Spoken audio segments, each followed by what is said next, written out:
Hello and welcome from Ahorn Camp in Mülheim in Germany. This is a Canada TU Plus motorhome. This is a 30-year model from the company.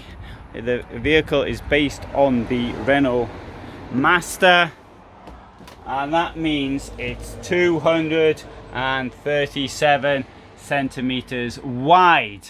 Why do I tell you the width? Because that could end up being a problem for you. But right, this one here is for people who like a rear lounge. Rear lounge? That's not in the rear. You're saying that's in the front. Aha, that's where you're wrong, you see, because you could be reversing, then it would be in the rear, wouldn't it?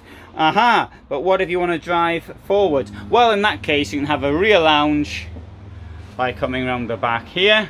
This rear lounge comes with a bed in the roof, which, well, it will go up a bit higher than this, but it doesn't really give me any much.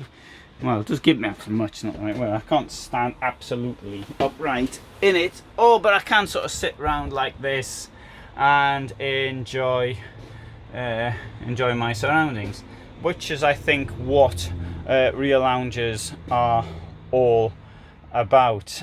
Sitting at the back here and enjoying the rain outside. Today it's a lovely summer day, end of August, 26th of August. Tomorrow I'm going to be at Caravan Salon, where I go every year. Last year, 1 year ago, I was here at Ahorn Camp, and I said, let's make this a regular annual visit. But this year I'm not going east from Caravan Salon, I'm going south. So I won't. This is my regular visit now, from now on.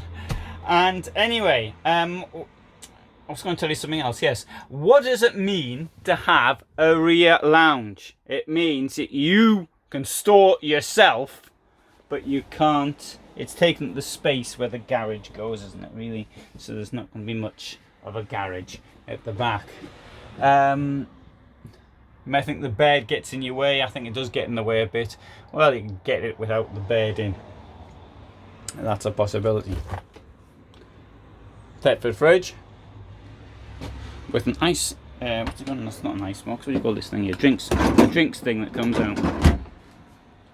And we have this, which is central locking, which central locks like that.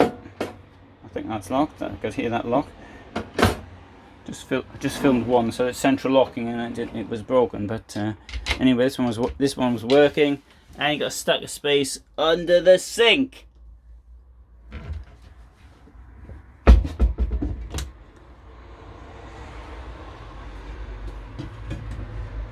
Domestic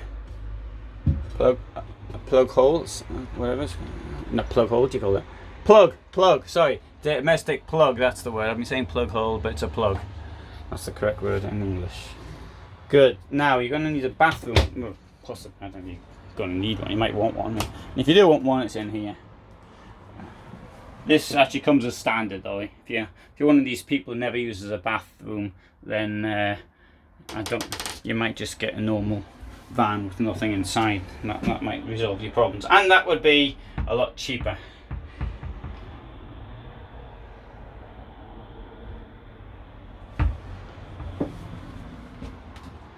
You may think, well, what's the point of having two lounges? I think that's a pretty good question. And I don't know the answer to that one. I don't know what the to be honest, I do see the point of the rear lounge. I mean, to sit there and watch the rain. But in a vehicle this size, which is what, 737 centimeters, if memory serves me correctly, then or 47 is it? Well, it's one of them. You may think, well, do you really need this? Yeah, good. Horses for courses. I have noticed on my site that rear lounge models are very, very popular. You may think, well, yeah, wouldn't it be better using the front for something else rather than having a table here in this free space, storage, or move the bathroom down or something like that, or they're just ideas anyway. This is the way the van is, and if you've got any ideas like that, then you want to get yourself a job working for Hymer or something, I think, as a designer.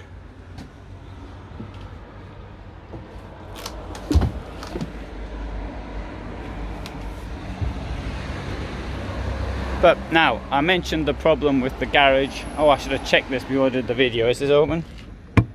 Oh, it is. Oh, I was expecting to be closed. Well, unless you're a pixie or something, you're not really going to get a bicycle in there. And there's a warning not to put more than the rear axle can actually take, but to be quite honest, you're not gonna, unless you're sort of carrying gold bars or something around with you, then you're not really gonna get, it'd be difficult to get 200 kilos in there, in my opinion. You might think differently, the dog might think differently, but that's my opinion.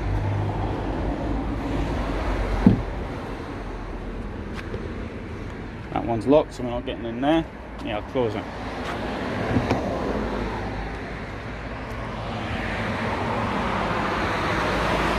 Oh, one thing, when you've got the window here, which is nice actually, you can actually use the mirror whilst you are driving your van. That's for the boiler.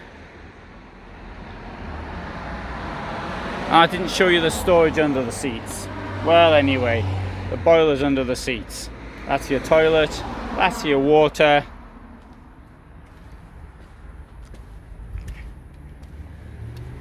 So it's a relatively economic brand, as you can tell from the prices I gave you. Did I give you a price? It's about 48,000, 49,000, something like that. But the extras, of course, all start adding up. Here we've got some used vehicles as well, and you can't really tell that they're used because they're so well, so little used, I should say, inside. And yet another feature we've got with these is we've also got not a feature, but some camper vans here as well, all on the Renault base. Now Ahorn did start using various other bases. You can see all the ones which are on even on Mercedes, I think they did, as well as Fiat Ducato, and I may have done VW, I can't remember what it was now, I did see one. But anyway, for the last few years it's been only Renault. As I said, the problem, if it is a problem, the Renault tends to be wider, so it's worth considering.